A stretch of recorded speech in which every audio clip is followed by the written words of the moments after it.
जो रिटायर्ड जज हैं उनका भी मैं उनका भी हार्दिक अभिनंदन करती हूँ। और सभागार में बैठे हुए मेरे सभी बहुसंख्यक मेरे भाई, उन सब का भी मैं हार्दिक अभिनंदन करती हूँ। मैं अपना परिचय देती हूँ। मैं आशा चंद्रा एक पैगाम की कार्यकर्ता हूँ। वैसे हम WTP SRA हमारे पास अभी हमने पीछे मीटिंग की थी, 45 संगठन आए थे, क्योंकि हम पैगाम जो कार्य कर रहा है वो सामाजिक परिवर्तन का कार्य कर रहा है। हम सोच पर कार्य कर रहे हैं। तो क्योंकि अभी मेरे बहुत सारे पूर्व वक्ताओं ने बताया कि हमें सड़क पे भी आना चाहिए, हमें ये भी करना चाहिए।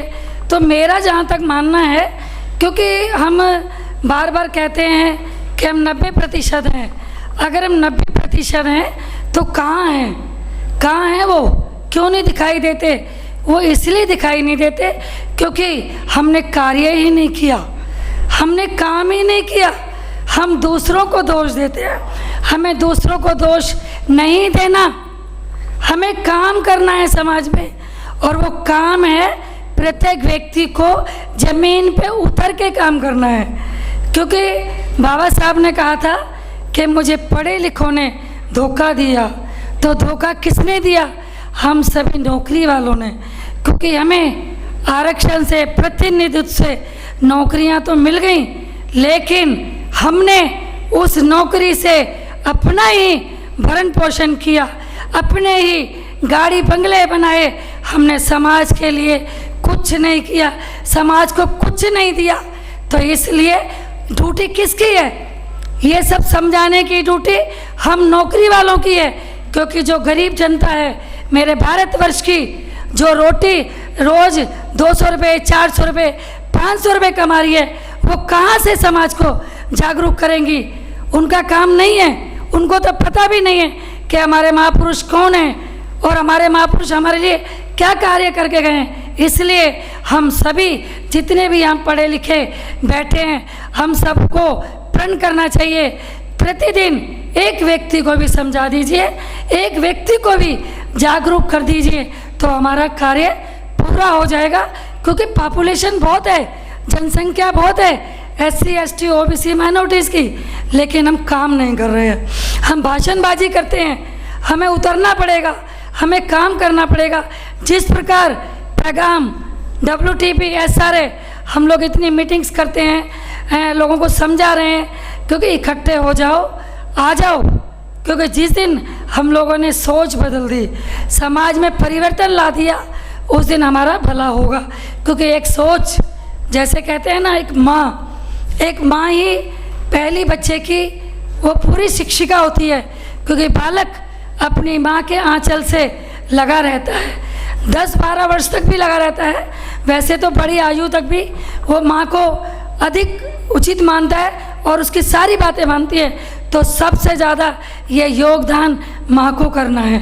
जितने भी मेरे भाई हैं जो सुन रहे हैं, वो घर में अपनी पत्नी को, अपनी बहन को, उनको बताओ कि भाई देखो, समाज में हम सबको घर घर जाके ये सामाजिक परिवर्तन सोच बदलनी पड़ेगी।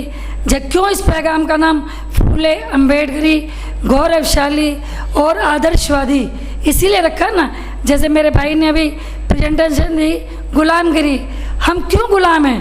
हमें इस पर भी विचार करना है, चिंतन करना है, सोचना है कि हजारों इतने साल हो गए, 75 वर्ष आज़ाद हुए हैं, एक 10% लोग हमारे पे राज कर रहे हैं। तो कहीं ना कहीं हमारी कमी रही है ना, क्योंकि हमने काम नहीं किया।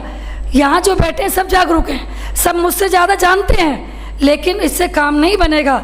हमें गांव में जा जाकर, घर घर जाके महिलाओं को बताना है कि हमारे ये महापुरुष हैं, हमारा असली काम क्या है, हमें क्या करना चाहिए। तो इसलिए हम सब लोगों को पहले जगह जगह जाके अपना ज़मीन पर उतर कर कार्य करें। और एक चीज़ और कहना चाहूँगी कि हम जितने भी नौकरी वाले हैं, अगर हम अपना डेजिग्नेशन, अपना पद साइड में फेंक देंगे तो हम काम कर पाएंगे। हमें अपना जो पद है, डेजिग्नेशन, वो कभी दिमाग में रखना ही नहीं है। हमें एक आम मानव बनना है। हम मानव हैं। और जैसे भारत की अभी बताया था, सभी ने यही बताया, हमारे शंभू साहब ने ये बताया कि यहाँ की जो मूल समस्या है भारत की, वो मूल समस्या है जाति व्यवस्था। ये जाति व्यवस्था, इसको हम बड़े गर्व से बोलते हैं, मेरा नाम ये है, उसके पीछे टाइटल लगाते हैं। अगर हम टाइटल लगाना भी बंद कर दें तो उससे भी हमारा कुछ भला होगा, क्योंकि हमें बताई नहीं, हम मानव हैं, हम इंसान हैं। जब ज्योतिबा फूले अभी बोला है, हम एक ही पिता के औलाद हैं, हम आपस में लड़ रहे हैं, तो ऊंचा वो नीचा वो बड़ा, हमें लड़ना नहीं है, हमें इकट्ठा करना है, सबको समेटना है। जो भटक गए हैं, जो इधर उधर समझ नहीं पा रहे हैं, तो जागरूकता अभियान, सामाजिक क्रांति करनी है, जो हमारे महापुरुषों ने की, बाबा साहब ने की, सामाजिक क्रांति के दूत महात्मा ज्योतिबा फूले ने की, सावित्रीबाई, पेरियार जी, साहू जी महाराज, संत रविदास, मतलब जितने भी महापुरुष रहे हैं, सब ने सामाजिक क्रांति की। सामाजिक क्रांति करेंगे, सोच बदलेंगे, क्यों कब तक ही ढोते रहोगे अंधविश्वास, पाखंडवाद। अरे हमें सोच तो बदलो, सोच बदलेंगे, समाज में अवश्य परिवर्तन आएगा, और जिस दिन परिवर्तन आ गया उस दिन हमारा कार्य हो जाएगा। हमें, अब मैं 2 लाइन बोलूँगी, 2 मिनट रुको।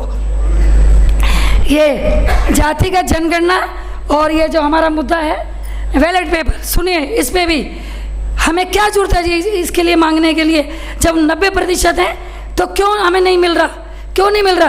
क्योंकि हम एकजुट नहीं हैं। बाबा साहब ने कहा था शिक्षित बनो और संगठित रहो, फिर संघर्ष करो, ये बाबा साहब के नारे हैं। तो हमें इसकी ज़रूरत नहीं पड़ेगी, इकट्ठे हो जाओ, जैसे श्रीलंका ने अभी किया है ना, जब उनको तंग करने लगे सारे एक हो गए, तो उस प्रकार हमें भी भारत का कभी ऐसा ना हो कि श्रीलंका जैसा हाल हो जाए। तो इसलिए ये इन चीज़ों को छोड़ो, बैलेट पेपर भी बिक जाएगा, क्योंकि हमारे लोग स्वार्थी हैं, लालची हैं, अपना लालच नहीं छोड़ते। जरा भी किसी से छोटा संगठन बना लेते हैं, उसमें भी लालच करने लगते हैं, मुझे पद दे दो। पैगाम का यही खासियत है, पैगाम में सभी कार्यकर्ता हैं, चाहे कोई जेएस रैंक का है, चाहे कोई रिक्शे वाला है, चाहे चपरासी, कोई पद नहीं है। इसलिए पैगाम सबको समानता की बात करता है कि समान, हम सब समान हैं। तो इसलिए हमें ठीक है, जाति जनगणना मुद्दा अच्छा है हमारा, लेकिन ये ऐसे देने वाले नहीं है। जैसे मेरी बहन ने बोला कि जिस दिन को पता लग गया कि हम तो 10% है, ये मर जाएंगे, इसलिए नहीं करेंगे। ये 2011 की जनगणना नोटिफाइड है, हमारे पास भी है, लेकिन वो नहीं करेंगे। इसलिए हमें पहले सोच बदलनी है, सोच के बाद जो बाबा साहब ने एक अधिकार दिया है वोट का, उसका सही इस्तेमाल कीजिए। कहाँ देना है, कौन व्यक्ति है, उसको जांचो, परखो। अरे वो तुम्हारे एरिया में काम कर रहा है, नहीं कर रहा, कैसा उसका कैरेक्टर है, बहुत सारी चीज़ों पे चिंतन करना है, सोचना है, तब जाके हम कहीं जाके ये हम बहुजन बहुसंख्यक हमारा राज रहेगा। जैसे हम कहते हैं मूल निवासी, हम शासक हैं। ये हजारों साल की व्यवस्था है, ऊंच नीच की, इतनी आसानी से समाप्त नहीं होगी, लेकिन होगी। जो है जैसे मैं बदल गई, क्योंकि हम तो पहले से ही बदले हुए थे, हमारे फादर पहले से ही ये समाज से जुड़े हुए थे, हमें तो पता था, लेकिन फिर भी मैंने अपनी फैमिली को भी बदला। तो इसलिए हमें ज़्यादा किसी के धर्म पे ज़्यादा बात नहीं करनी है, हमें बात करनी है अपने लोगों की, कि जाति व्यवस्था नष्ट करो। जाति का विनाश बाबा साहब कब 1936 में जो उनकी स्पीच थी लिख कर गए, फिर भी हम लोग नहीं समझते हैं। तो हमें जातियों को तोड़ना होगा। हम इंसान हैं, मानव हैं, मानव बन के रहो। कोई भी पूछे मैं एक स्त्री हूँ, मैं पुरुष हूँ, ये मेरा नाम है। Thank you very much. कोई गलती हो सुनो।